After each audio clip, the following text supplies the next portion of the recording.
David Ray Picasso ng Mexico. Sila ang tatlong mga undefeated na mga top contenders sa Super Bantamweight Division na pinagpipilian ng Cuadro Alas It's My Boy na Facebook page na target na makakalaban ng angas ng Pinas na si John Riel Casimero. Pero sa ngayon, ang tatlo ay pareho ng may mga labang ikinasa.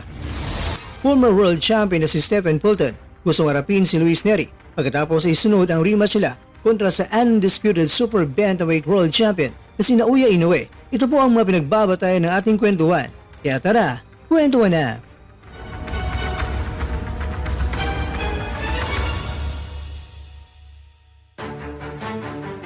Pagkatapos na nag-post ang Cuadro Alas It's My Boy na Facebook page na ganito, kaya naman noong June 14 ay ating ginawa ng video at inubok natin kung sino nga ba sa tatlo ang target na makakalaban ng angas ng Pinas. At base sa ating mga pinagtatagping mga nakalap ng mga impormasyon, itong si Picasso ang suwak sa banga sa clues na binigay na undefeated na boxing